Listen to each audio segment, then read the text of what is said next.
Hello guys, welcome back. Now today, I want to talk about a big trade that literally just happened. Derrick Brassard gets sent to the Pittsburgh Penguins for a few players here. Now the Pittsburgh Penguins acquire Derrick Brassard from the Ottawa Senators. He has 38 points, very underrated this season. I thought he was kind of struggling along with all the other Ottawa Senators, but he's actually having a quiet, very good year right now, and he's actually playing very well.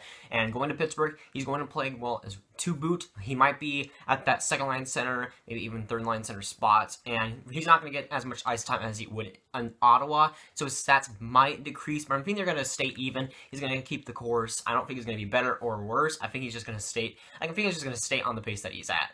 And going back to Ottawa, you have Ian Cole, who is having a decent season. He hasn't done anything too special, of course, being scratched for a while there. He hasn't gotten too many games played compared to other defensemen. He's going back to Ottawa, of course. They might want to flip him at the deadline as well.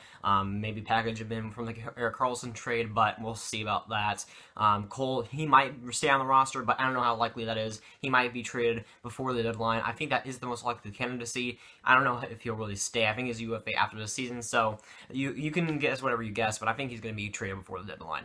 You have Filip Gustavsson, who was drafted in the second round a few years back. He is looking like a very promising goalie prospect, looking pretty decent in where he's playing, and he actually has pretty good stats, and he looks to be a good goalie for what it was the Penguins, but now for the Ottawa Senators. He looks to be the next goalie of the future for the Ottawa Senators after Craig Anderson in a couple of years. He could probably step up and be maybe like a fringe starter for a little while and turn into that starter role. I think he can be that player. I think that he will be that good, and I think that he will become an NHL player. Now, it all is wrapped up on his development and what happens there, but I think that the Senators have a good goalie prospect here, and they could possibly turn it into a great starter.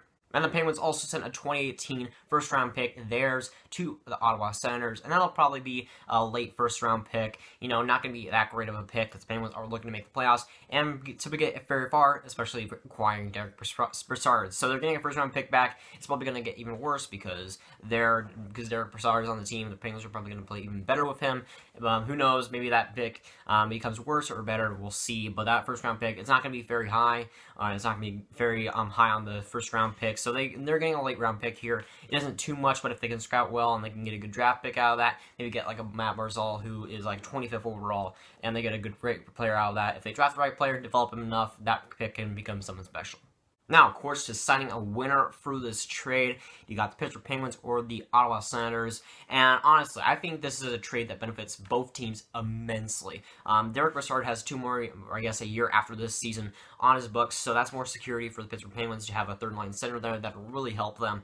For the Ottawa Senators, you get Ian Cole, who could be traded, basically trade baits. Filip Gustavsson, who will be a goalie of the future after Anderson, and that first-round pick, that becomes something special. For the Pittsburgh Penguins stance of view, you got that first-round pick, who you can make a good player. The Pittsburgh Penguins have done that in the past with their late first-round picks, but really that's not all that important to them. Filip Gustavsson, they have Jari, they have Murray, they have DeSmith, who has played well in the AHL and the NHL, so you really don't know if you really need a guy like that.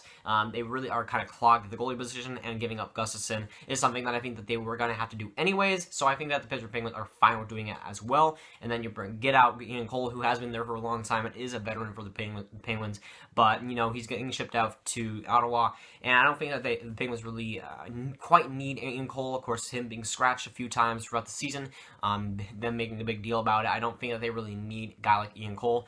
They can bring out a couple of defensemen. I think that they're fine as long as they get a couple more spare parts throughout the deadline, maybe get a couple of guys, but I think that letting Ian Cole go and basically solidifying the deal with Ian Cole, I think that's fine. I mean, that they will, I want to say they'll do better by giving up Ian Cole, but I think that it makes sense. So if I have to cite a winner right now, again, both teams win, but I think that the Pittsburgh Penguins definitely win this trade because they get a guy who I wouldn't say they really need. They have Shea Hand out at third line center. He's been decent for them, but they're kind of missing a little bit of a hole in the center position.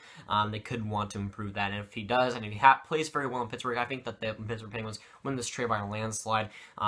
Brassard can be a fantastic playoff performer. He's great. He's underrated, and he really is good defensively, so I think that he's a perfect fit for the Penguins. I think he'll play very well for them. And for the Ottawa Ottawa Senators, I don't think they really necessarily lose this trade. I think that it works for them. For the Pittsburgh Penguins, they aren't giving anything up, anything substantial that'll really hurt their future too much. Gustafsson, you could say, but Murray's like 23, so I don't know if they'll really need him quite necessarily. I mean, they're going to have to give him up anyways. So I think that Pittsburgh Penguins didn't give up anything substantial, and they get away with a guy who will really help them in the playoffs and really solidify their center role and their four center lines. And I think that it really will help them in the playoffs. Once again, the Penguins are making a serious run here to three-peat, and that's super scary. It's pretty funny to think that just 2 months ago, we thought the Pittsburgh Penguins were going to be out of playoffs by April and not make the playoffs. Things really did turn around for them, didn't they? But once again, this is a very good trade that benefits both teams, and I think that both teams do win out of this trade. I think that benefits both of them very well. I think that they really correlate together and subtract the needs, and both teams get good guys out of here. I think that both teams really needed this trade, and I think that both teams really benefit from this in a good way. That's going to, guys. Like and subscribe if you did not ring that bell if you haven't. Tell me down in the comments below what you think of this trade, whether Pittsburgh or Ottawa won, and I'll see you guys later. Goodbye.